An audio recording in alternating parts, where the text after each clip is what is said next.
Hello, AP World History students. Welcome to the last installment of Chapter 36. I bet you thought it would never come. I ended on this slide after our last presentation and talked a little bit about the arms race. So I'm going to give you a few notes here on this slide.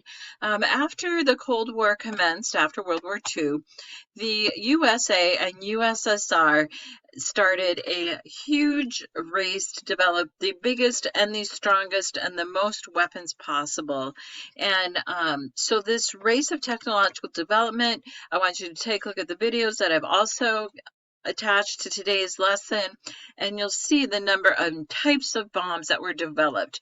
So there were not only atomic bombs, and one of the videos will show how many atomic bombs there were, but there were also hydrogen bombs. So one of the videos that is linked is a hydrogen bomb explosion, which was massive.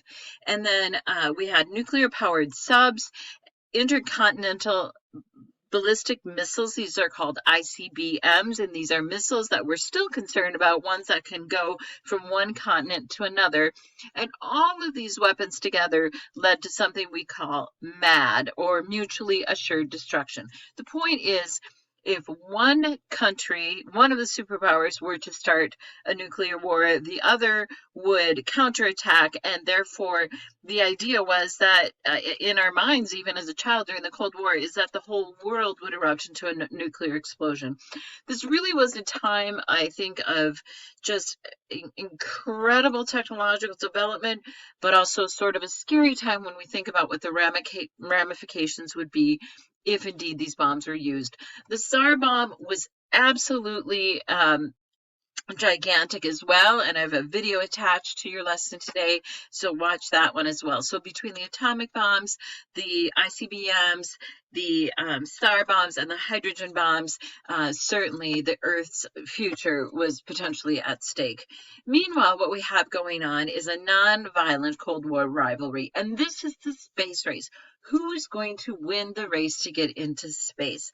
No, the Americans were really defeated when the Soviets launched their first satellite called the Sputnik in 1957. And it seemed like we were in a race to beat them in these first couple milestones. So the US launched their first satellite in 1958. There's satellites all over our atmosphere now, but those were the first two. The first man in space was named Yuri Gagarin in 1961.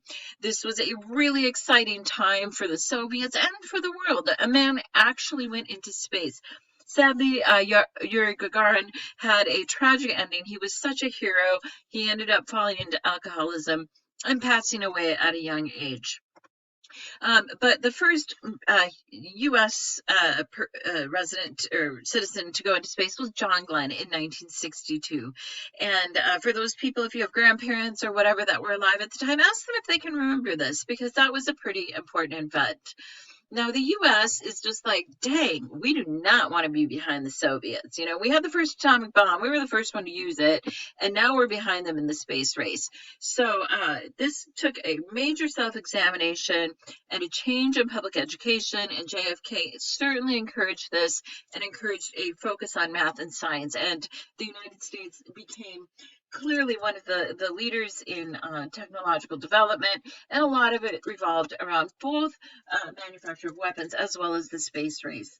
So the U.S. was lagging behind until the Apollo moon landing in 1969, and we have you know, the famous words, this is one small step for mankind, one giant leap for mankind. That was a really momentous occasion, and if you know anyone that was old enough to remember that, they were probably glued to their televisions watching it. I was a very, very young child at the time, but I remember seeing it and thinking this is really, really a monumental occasion, and that is the symbol of Apollo 11 right here.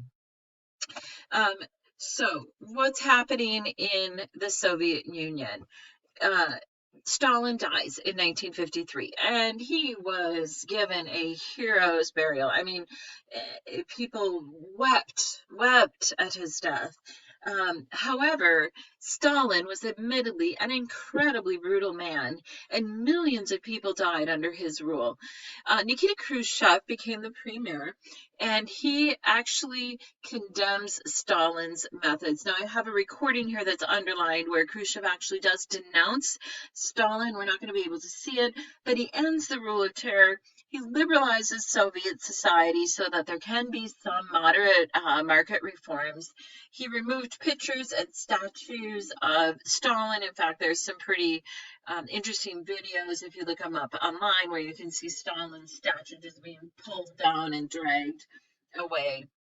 And he released millions of prisoners who had been stuck in the gulag for political crimes of any kind.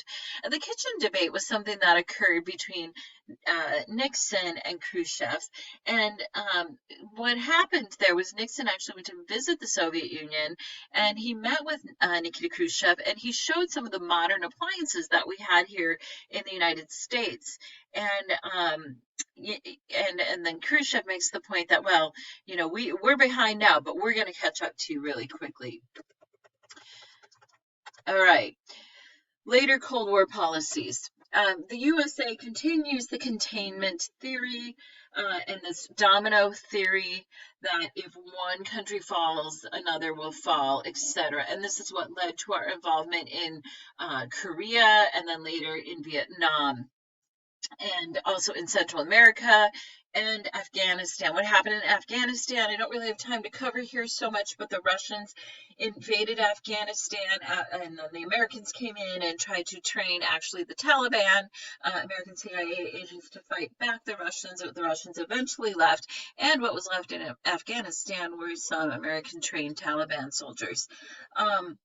Brinksmanship is the idea that we bring the world, or these crises between the USSR and USA, come to the point where they're on the brink of disaster. This certainly was true during the Cuban Missile Crisis. So that's what brinksmanship means. And then the U.S. supported SEATO, or the Southeast Asian Treaty Organization, as the Asian version of NATO.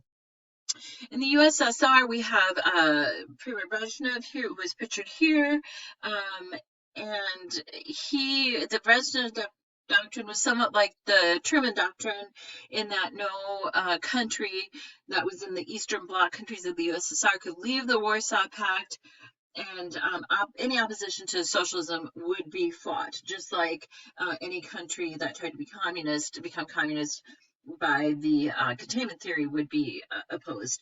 So there was an opposition in Hungary that occurred in 1956 that was squashed by the Soviets, and another one in 1968 in Czechoslovakia, where the Soviets actually came in and did a military crackdown there. And I think you can read more about those in your textbook.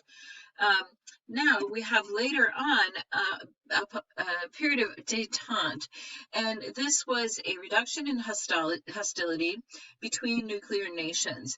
Now, the strategic arms limitation talks, there were a couple sets of them, SALT I and SALT II, and in these talks, the Soviets and the United States worked together to make a plan for actually dismantling some of their nuclear weapons. It was clear that we had far more than anyone would need for defensive purposes, and so the idea is, let's limit these, let's deactivate them, let's make sure that we don't have this mutually assured destruction and destroy the whole earth.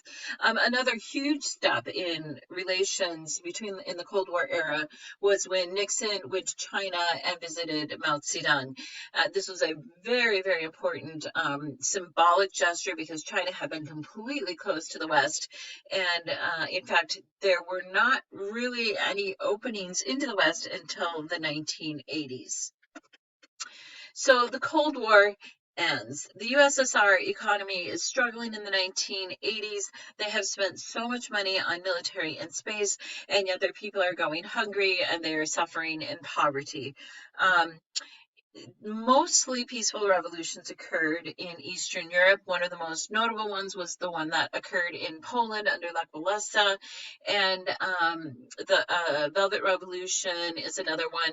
And so these countries, one by one, dropped out of the Eastern Soviet bloc. Gorbachev also opens up a more open dialogue as the USSR declines in power. One of them is called Glasnost. That means transparency. So, you know what? Let's be free to talk about the things that happened in our past. Let's not deny the crimes of Stalin and Lenin before him. And then also perestroika. See, these are both words that you should know. Glasnost and perestroika. It was a really big deal back in the 80s when this was happening. So this is the idea of restructuring the economy, giving greater freedom. During the whole Cold War era, basically all of the churches had been closed. We see the reopening of some Orthodox churches and more freedom of speech and religion. The USSR officially breaks up on December 25th, 1991. That is the last day that the USSR flag flew. And then in the year after that, 1992, it was quite a chaotic year because we had a major Soviet bloc breaking up. We have these independent countries trying to figure out, well, now what do we do in this kind of vacuum of power that occurred after the breakup of the Soviet Union? It was really monumental in the history of the world. I can't overstate that. So here is Russia and components of the former Soviet Union. Here are the former communist controlled areas. You can see that there is a huge number of countries here that were directly either under the control of Russia or a communist controlled state. And now they're all trying to work out what does it look like in the post-Soviet era. Now, keep in mind, this includes East Germany right here, and then here is West Germany. What I don't have included on this slide is the taking down of the Berlin Wall. And here it is right here. This was a very symbolic event that showed and demonstrated in a very real way as we watched it unfold in East Berlin, between West Berlin, and we saw Berliners coming together, and then the reunification of East and West Germany was a huge deal as well. So just to give you a time frame for this, the East and the West portions of Germany reunited in 1990. Imagine the excitement that was for families to reunite, for Germany to be one nation again. However, there were severe differences between the East and the West. The West had become much more prosperous than the East. And according to people that I know from Germany now, some of those differences still exist. And the Berlin Wall came down about a year later in November of 1991. Now, East and West Berlin was opened up in 1990, of course, through a gate called the Brandenburg Gate, but the wall was taken down in 1991, and there are still remnants of the wall, and actually a bunch of people have like bricks from the wall. So at any rate, the Cold War was a pretty big deal for the 20th century, and it did set some things up for the 21st century. And in the next chapter, we'll be talking about the decolonization that occurred in the 20th century. Thank you for your attention. Have a great day.